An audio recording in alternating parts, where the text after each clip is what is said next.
ஏனெனில் படிங்க. ஒரு தரம் பிரகாசிப்பிக்கப்பட்டும்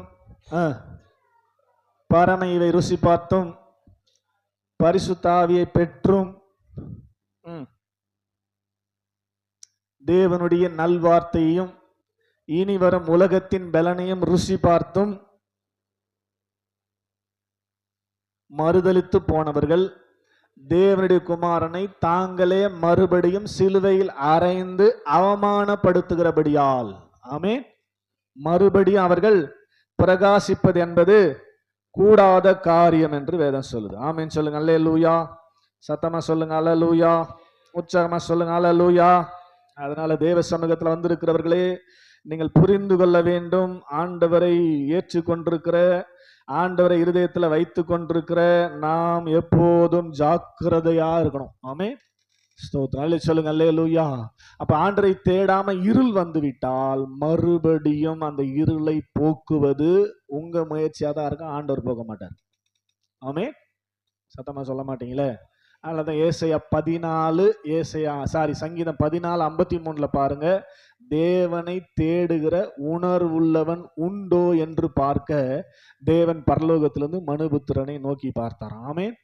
தேடுவதற்கான அந்த உணர்வு, ஆமென், ஸ்தோத்திரம், நமக்கு வரும்போது அதை பயன்படுத்தி கொண்டு ஒருவேளை நாம் அந்த பாவத்திலிருந்து விடுவித்துக் கொள்ள நாம் தான் வரணும். ஆண்டவர் மறுபடியும் நம்ம என்ன பண்ண மாட்டாரு. ஒரு முறை ஏற்கனவே ரட்சித்துட்டாரு. ஸ்தோத்திரம். நீங்க ஒழுங்கா தேடி ஆண்டவரை உங்களோட வைத்து கொண்டால் நல்லது, ஆசீர்வாதமா இருக்கலாம்.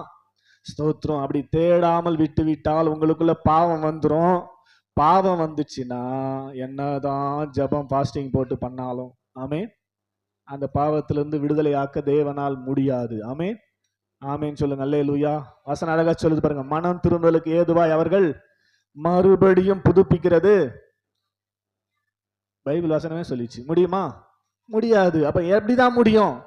ஒரு காலத்துல எப்படியாவது கண்டிப்பா உனக்குள்ள ஒரு உணர்வை கர்த்தர் கொடுக்கிறார் பாருங்க. அந்த உணர்வை பயன்படுத்தி கொண்டு டக்கு என்ன பண்ணிடணும், ஆண்டவரை தேடுவதற்கு அர்ப்பணித்து கடந்து வரும்போதுதான் நமக்கு ஆசீர்வாதமான வாழ்க்கை இருக்கும். அதனால தயவு செய்து உங்க வீட்டில் இருக்கிற ஸ்தோத்திரம் தேவனை தேடாமல் உணர்வற்று போய் பாவ இருளிலே மாட்டிக்கொண்டிருக்கிற, தேவனை ஒழுங்குக்கிறமாய் தேடாமல் ஸ்தோத்திரம் அநேக ஆசீர்வாதங்களை இழந்து கொண்டிருக்கிற உங்களுடையவர்களுக்கு சொல்லி, அவங்களுக்கு சொல்றது மாத்திரம் கிடையாது, நீங்களும் விருதாவாய் ஆண்டவரை தேடுகிறோம் என்று தேடாமல், ஆமென், தேவனை தேடும்போது இத்தனை நன்மைகள் இருக்கிறது என்று உணர்ந்து தேடும்படியாய் அர்ப்பணிக்க உங்களை அன்போடு கேட்டுக்கொள்கிறேன்.